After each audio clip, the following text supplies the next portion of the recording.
you wanted the best, you've got the best podcast. The hottest podcast in the world. The Chris Voss Show, the preeminent podcast with guests so smart you may experience serious brain bleed. The CEOs, authors, thought leaders, visionaries, and motivators. Get ready. Strap yourself in. Keep your hands, arms, and legs inside the vehicle at all times, because you're about to go on a monster education roller coaster with your brain. Now, here's your host, Chris Voss. Hi, folks. This is Voss here from the ChrisVossShow.com. Ladies and gentlemen, the Iron Lady sings that makes it official. Welcome to the show. We certainly appreciate you guys. For over 16 years and 2200 episodes, we've been bringing the Chris Voss Show, the CEOs, the billionaires, the White House presidential advisors, Pulitzer Prize winners, the great authors, the minds that come share their cathartic experiences and journeys and how they overcame them, as their stories on how you too can be more successful and get through some of the trials and tribulations of your life. Because if you don't have any trials and tribulations, I don't know, are you alive? Go to goodreads.com/Chris Voss, LinkedIn.com/Chris Voss, Chris Voss 1, the TikTokity, and Chris Voss 1 out there. As always, we have the most amazing people on the show. We have a wonderful young lady on the show with us today. Michelle Jakovic joins us on the show. Her latest book came out September 26, 2022, called The Path to Profits, an Entrepreneur's Guide to Having It All and Still Having a Life. Sounds like a book that I need, because I've been self-employed since 18. I'm trying to still figure out what is this having a life about. So we'll get that from her as well. She is a leading voice in financial empowerment and best-selling author of the aforementioned book and The Path to Profits and Prosperity After Divorce. Michelle is passionate about helping people take control of their finances and achieve profitability in life and business. I hear profitability is good in business. Yeah. Unless you're in Silicon Valley, then it doesn't matter, I guess. Her inspiring personal story of overcoming debt and growing a multi-million-dollar company is proof that transformation is possible. Welcome to the show. Michelle, how are you? I am fantastic. Thank you so much. Thanks for having me. Thanks for coming. We really appreciate it. So give us a .coms. Where do you want people to find out more about you on the interwebs? Yeah, so michellejakovic.com. You can follow me on Instagram, TikTok, all the places. michellejakovic.com. Kept it super simple for everybody. So give us a 30,000 overview. What's in your newest book?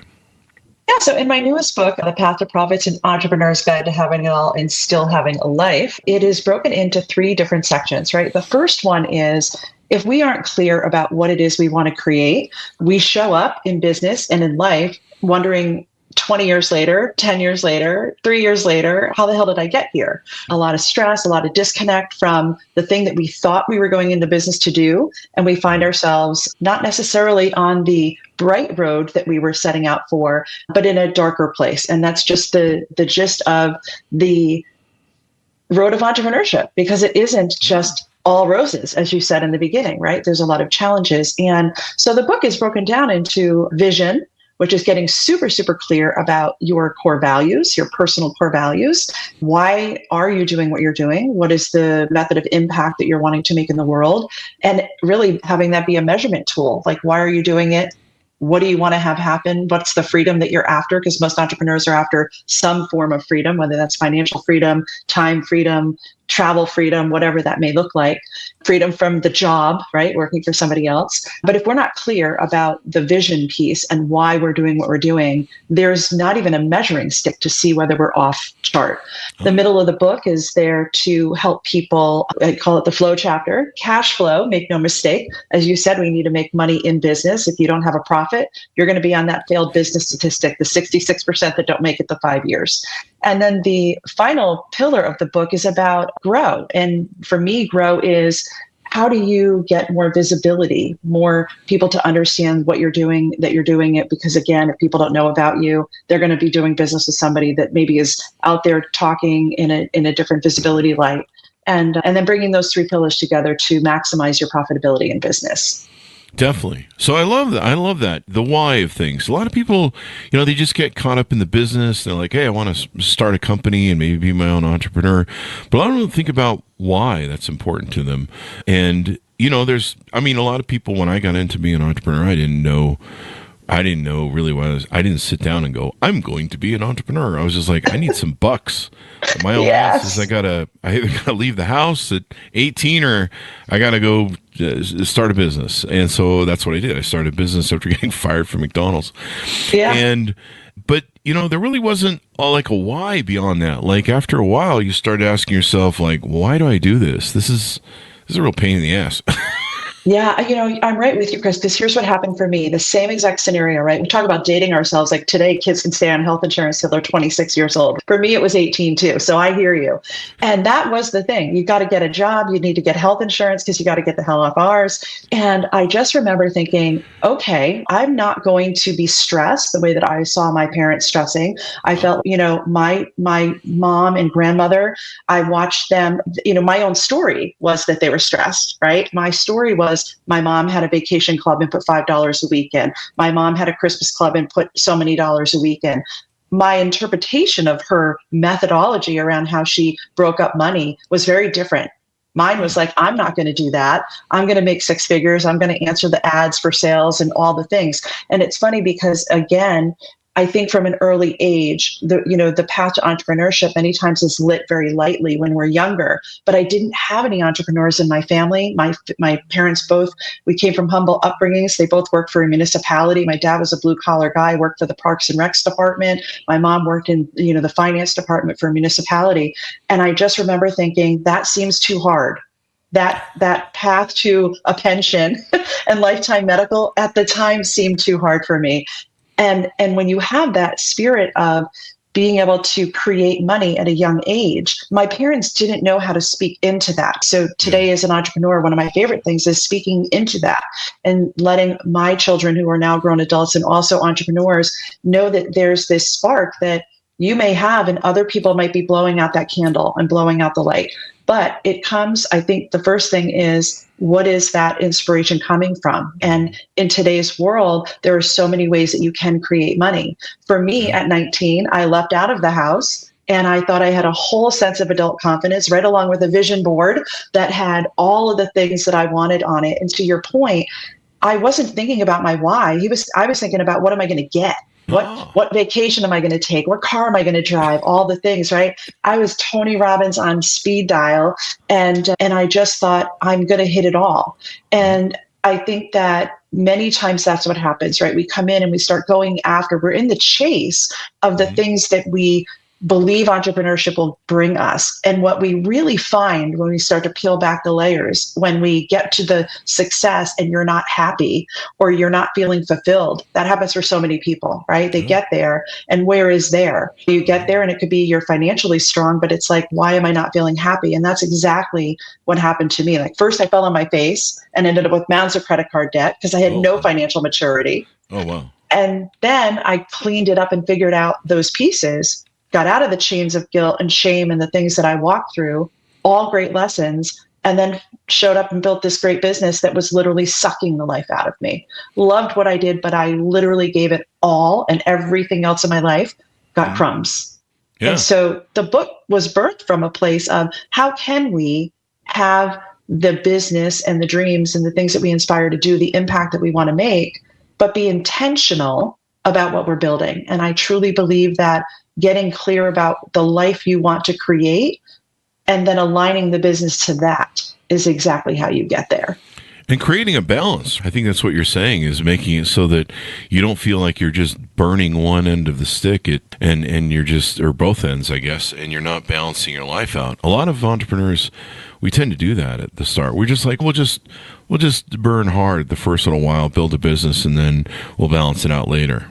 Hustle. That's right. And I think that, it's one of those things that when we're talking about my parents, right, I'm thinking about my dad, and he would get in, he'd throw us all in the car on a Sunday to take that Sunday drive, right? No map, no GPS, no nothing. Right. And he would just navigate. Oh, where are we going today? Don't worry about it. Get in the back seat. Fun Sunday drive. Get in the back seat.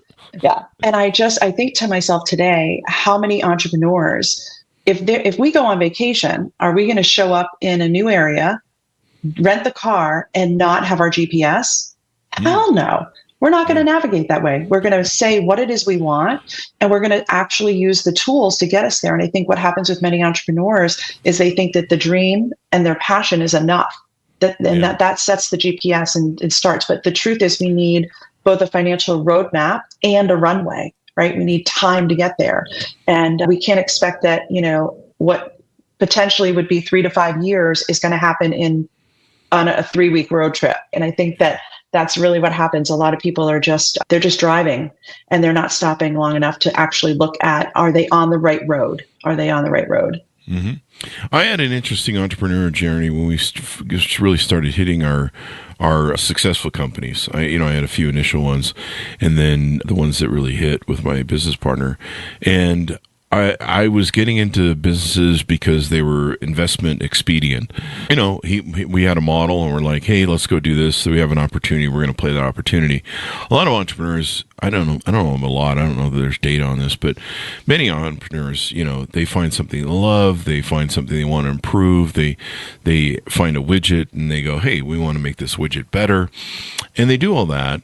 But the challenge is for me was I never got into anything I really loved. I loved being the CEO. I loved innovating. I loved being in business, but I didn't really love, being in the businesses I was in. And I started, I grew up poor and I got successful, and I was one of those people that I got successful and I'm like, I'm miserable as hell. Yes. I hate this. I hate all of this. And then I was left with what is up with this? And so then I had to go on a journey, and people would come into me and they'd just be like, oh, it's so amazing. You get to do what you love. And I'm like, I hate all of this. I hate it. I don't know what you're talking about. And just trying to come to work every day to do stuff I wasn't passionate about was hard after a while, especially when I wasn't happy. So I went through that journey. I know what that feels like. Yeah. And it feels like a dark road of despair, yet you're supposed to be completely aligned with all of the abundance and blessings that are coming your way. But honestly, I truly believe that entrepreneurship is the spiritual journey. I think that, some of us are taken on one path to find our growth. And sometimes that's, drugs and addiction, and people find their path through that. And then there's entrepreneurship, there's divorce, there's all kinds of places where you can be stretched to grow. And I think that, mindset is as big in entrepreneurship as strategy. Like we always have to be growing. We always have to be doing the internal work.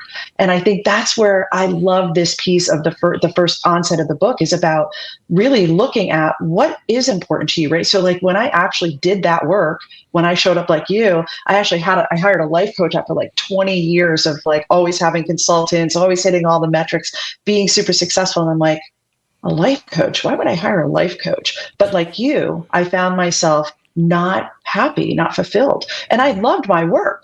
I actually had a different experience, but I didn't love what it was taking from me. And quite honestly, I owned an insurance agency, right? An independent insurance agency, and spent 26 years in insurance. And no one wakes up and says, I think I want to be an insurance agent. No one does that. Okay. I went into it because with my humble upbringings, the guy that I worked for in financial services, when he won a trip, he got free vacations, and he took me and another person. And so when I went into the field, it was because, I can take free vacations. If I'm good at sales and I connect with people and I get out there and hustle, all the things that I have on my vision board, probably I had 10 vacations on there. I'm just going to crush those goals. And I think that, there's this element of understanding that entrepreneurship, it is mindset, right? We need a warrior mindset. We need to make sure that we're in it for the long haul, and that we do the things to take care of not just our business, but our minds and our bodies and our health. The number one statistic, the number one cause of death for agency principals by the age of 50 is massive heart attack. And I was an agency principal, and at 45, that is not going to be my demise. And the day that I made the decision to tell my business partner that I wanted to take an exit plan, literally my top competitor in town, my top competitor dropped out of a heart attack, 49 years old, in his office at 10 in the morning. Whoa. And I think that, too many people find themselves in that place. And I think that the first thing is sometimes you find yourself in a place you are profitable. You have built something amazing, right? But we forget that sometimes we get to build it to sell. Right? Yeah. Too many people go into business and they build it for cash flow, to create a job for themselves, a paycheck. And I love to challenge people and say, wait a minute, build it so that if it does get to the point where your core values change or it doesn't feel aligned or you built something that you just have no passion around, did you build it to sell? Because there's probably somebody out there that if you do it right and you aren't the whole business, that you've actually created an asset that's available for somebody else to take over. I love Cody Sanchez is talking about this all the time, in her book, podcast, and talking about how much opportunity is out there even for entrepreneurs to go and buy an existing business. Yeah. So we have to show up in our businesses and get rid of the financial avoidance. Financial avoidance, when we're in that place, head in the sand, we're not looking at the money. We miss opportunities. There's misaligned spending. There's a lack of financial stability, and we just keep grinding, and we're not even looking at the thing that we would really love to be doing. Maybe it's just one piece of the business. So I love that you're bringing this up because I think that, for me, the core values, one of my core values is fun and adventure. If Michelle's not having fun, I know it. When I'm working, and it doesn't mean that I believe in complete balance, right? I think we do compromise, right? There's times where, and seasons in your business where you're going to work harder than other times. But if you can look at your core values and say, okay, my top 12 are this, when's the last freaking time I had any fun, right? And so if you haven't, then you got to realign. And I think that those are the things, right? So you define your vision first, you set your goals, and then you go where aligned opportunities will take you. But everything is based on that GPS being like, okay, I know where I'm going, but I'm going to make sure that I'm passionate about what I'm doing. And it is possible. That's the whole premise of the book. But you can't get there if you're just getting up every day and hustling and trying to figure out how to hit the metrics, even when you're hitting the metrics. Yeah, there's kind of that hustle culture where you're like, I sell my soul and burn my health and everything else to get where I want. And, then you're just always on that hamster wheel. And balance is everything. You spoke to designing your businesses for an exit. That was something I never thought of. I always thought of building empire, building companies that would last me forever. And then I found out that, sometimes cyclical nature of business and markets, 2008 recession, things come at you that you don't see. And so many times, you may want to sell those businesses. There were businesses that, like I said, when I started getting tired of everything, I was like, I really wish I could sell this to somebody or get rid of it. I made a huge investment in it of time and money, but we didn't build our stuff to sell. And, we've had a number of authors like yourself on the show that have come on that talk about, using that sort of focus, building your stuff to sell so that you can do all that. And that's really important. It's good to get balance and have a life. I found that I was burning out so many different ways. I never took vacations. I learned that I needed to take weekend jaunts to take, just get away, go someplace peaceful. Searching for peace was a big deal for me. Yes. And trying to get that balance. What do you find with people that trying to find a place to refill your bucket, find peace and some sort of way to do that? Yeah, I think you're 100% right. And it's different for everybody, right? For some people, I think the number one thing is turning off technology, right? We walk around with our phones, our emails on there, our social media, everything's there. And it's making a commitment to say, you know what, like in order for me to actually fill my cup, it can be a multitude of different things. It could be walking in nature. It can be listening, to just a meditation, but not having the phone right near you. How many people are like trying to listen to a guided meditation and then all of a sudden they're scrolling their social media? So how counterintuitive is that? Yeah. But I think that, it's finding what actually brings you back to center. Right. Sometimes it's making time for friends. I think in the Path of Profits, one of the things that I do is I have people go into these 8 pillars, right? So it's not just about the business and it's not just about money. Same thing with prosperity after divorce. It's about going into these 8 pillars of where are you now with your health, right? In that health journey, where are you now? Where do you want to be?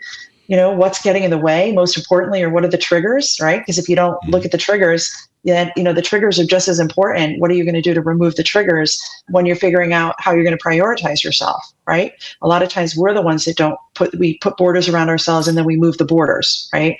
So I think that going in and looking at what is the quality of my personal relationships around me, my circle.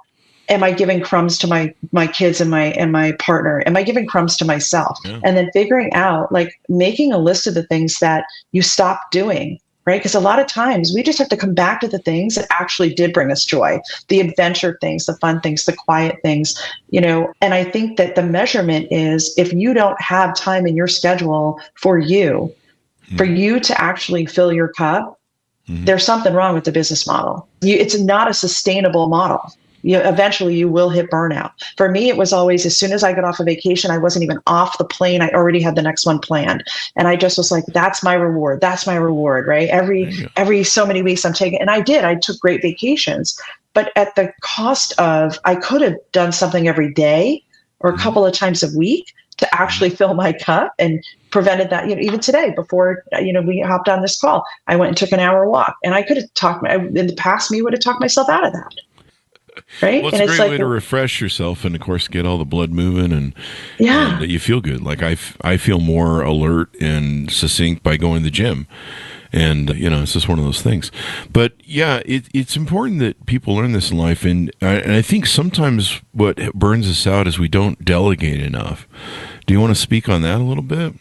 Yeah, absolutely. I think that it's super important. I'm somebody that will sit down on Sunday evening rather than Monday morning, take, an hour on Sunday evening, kind of prep for my week, right? I'm a huge proponent of just brain dumping. I set a timer for 10 minutes and if I brain dumping ADHD, right? If I just get it out, then I can take a look at the list. And I think it's important to take a look at that list. The way I break it down is, what do I need to do?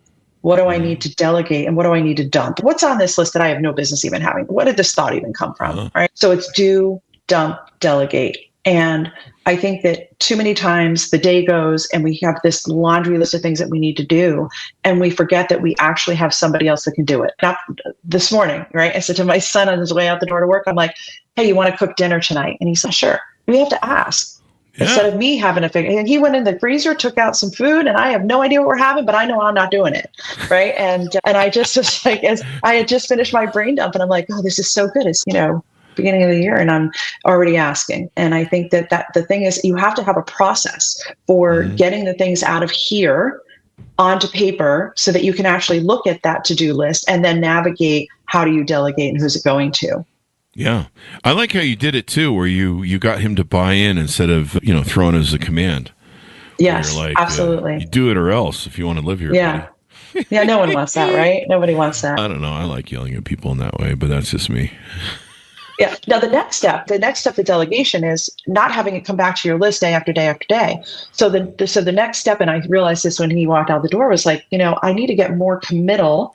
We were empty nesters, and, he just moved back here with us. We brought everybody home when COVID happened, and then they all dispersed back out again. And he's our youngest. He's only 20, and he just finished auto mechanic school, right? So he's getting his start and figuring out his path to get out back to his independence and freedom. And for me, it's like, I don't want to keep having this on my to-do list. So I'm going to actually ask for a commitment. Like, hey, what nights of the week do you want to cook dinner? Because a lot of times what happens is we don't actually take the next step, which is how can we give somebody else ownership of the task and actually not have it be put on our list every single day, that then we have to figure out who to delegate it to. And I think that that's a big part of delegation, is finally removing it from our list and giving it to somebody else and not keeping it there. And I think that's one of the biggest problems that most entrepreneurs have, is they ask once and then they continue to keep it on their list, and they don't give full authority to the person that they know that they can do it. And then you let that person come back to you and let you know, hey, I can't do this today, and then it's back on your list, but it doesn't need to be there. Yeah, that's the way a lot of entrepreneurs burn out. They just try and do everything. They don't delegate it. They have this mindset they can do it better. I've been guilty of that in my history of owning businesses. And then they just fry. And so there's no balance there. Let's talk about some of the offers you have on your website. You've got several different things up there that you do and you help people with. Talk to us about some of the things you do there. My favorite way to align with people is, a lot of people read the book, right? They read The Path to Profits, and it's great. It's got great knowledge in there. At the end of every chapter, there's exercises. And most people, like me, they'll listen to an audiobook, right, first, and then they'll be like, hey, this resonates with me. I'm going to go back and do the work. And the opportunity to DIY it is right there for you. But there's so many people out there that just need that added support. They need accountability. They want to shorten the timeline. They want to get started now. They're finally ready to make that decision to have a different path, right? And so there's this emphasis around the money in the book and budgeting and the marriage between your personal finances and your business overhead and how you structure 5 revenue goals for the year. But the path to processing out your cash flow projection, but mirroring and blending your personal finances and your business. So it goes under the hood to both of those areas and gives people the roadmap to do it. But my favorite offer is the fact that you don't have to do it alone, right? It's called the Savvy Entrepreneurs Financial Foundations Program. We walk with people one-on-one. This is not group work because everybody has different things that they need to work on. Some people need a debt repayment strategy. Some people don't. And I love doing it one-on-one. So that is my favorite offer because it allows me to first leap with a vision and goal session. If there's a couple, even if you're the business owner, but you have a spouse and you want to kind of come together and talk about what are your core values and vision, we start with that. And then I lean into the going under the hood of the personal finances and the business finances and doing the analysis, then coming back into supporting the entrepreneur with what I see and getting their buy-in and feedback and conversation going around the things that they're probably avoiding, and then build out the tools for them. So they don't have to go figure out, dropping something in ChatGPT to create a spreadsheet for themselves or whatever. We actually build it for them and then walk with them for about 4 months. It's an 8-session program. I give them virtual envelope system. I give them the tools. I walk with them. They've got training wheels on until they have the confidence to walk on their own. It is life-changing, right? Like the things that the feedback that I get is, oh, you're the Marie Kondo to my finances, right? Or the closet organizer to my finances. It saved my marriage is the first one I love. Mm-hmm. Entrepreneurs come to me all the time and say, what's happening? I'm not sharing. They know my spouse knows the stress, but I don't share what's really going on. We owe the IRS $60,000 and my spouse doesn't know, right? We have $80,000 of credit card debt on the business side and my spouse thinks we have 4 on the personal side. I can't keep doing this thing. And so sometimes I'm just working with the entrepreneur and getting unstuck in that avenue. But that's my favorite offer is the invitation to do the work. I don't believe you have to make this decision in January. I think that you can make that decision any day, any week, any quarter, any month, to just make a decision that you want something different. And that is one of the offers that will change the most, have the most impact in the decision to make a change around the financial avoidance. So that's one of my favorite things. A couple of the other offers, I host 2-day drop-in masterminds where I love to incorporate travel in my business today, right? So how do I launch this business? I'll do events a couple times a year. I do drop-ins. Our next one is in March in Savannah. People show up on a Sunday night. I keep them real small and intimate. People are ready to do live events again. I love the small and intimate connections that I create in a room. So we keep it to 25 people and we mastermind. We literally, you bring your problem and we work on unclogging the kink in your business, or maybe it's your mindset even, and you make great connections because we're there together. We have lunch together, dinner together for 2 full days. And those have been great. I call them the Thrive Hives. We don't sell anything. That's the best part. There's no pitch fest, but people come out and they have new collaboration partners. They have new customers. It's a natural thing when you create an incubator of no judgment and connection. So that's, again, one of my favorite offerings. And then I do VIP weekends for the entrepreneur that needs to get out of their business. I live in Naples, Florida. I'm living my dream life. I love it here. It's 80 degrees today and sunny. And I love hosting. Once a month, I open up my calendar and I invite an entrepreneur into my home. And they show up on a Thursday and they leave on a Sunday. Everything's covered. We do 2 half days of business strategy with a couple follow-ups, but it gives me the opportunity to get the whole entrepreneur in the room, right? We go into whatever place they need to in the business, whether it's the financial stuff or an idea. Last person that came, she was going to launch a new business, ran cash flow, all the things, and it was a no. It was a no. Because again, how many entrepreneurs have that great idea, but they've done no market research? And when she brought me the numbers and all the different things, we pathed it out over 3 or 4 hours. And then the next day we worked on what is it if it isn't this, right? Oh. And today now she's out buying a business, rather starting from an idea that was from scratch that wouldn't have made her the money that she thought it would make. So I love doing the VIP offers as well. And then I do consultancy. And then how can people reach out to you? How can they on board with you or find out? The easiest way is to actually visit my website, michellejacobic.com, and click on the link to book a call with me.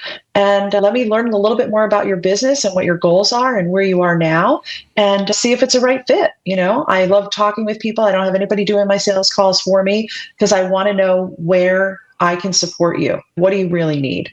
Mm-hmm. Peter Roscoe chimes in off of LinkedIn. So many entrepreneurs focus on the end goal, but in reality, hundreds of thousands of small steps and goals truly make it successful.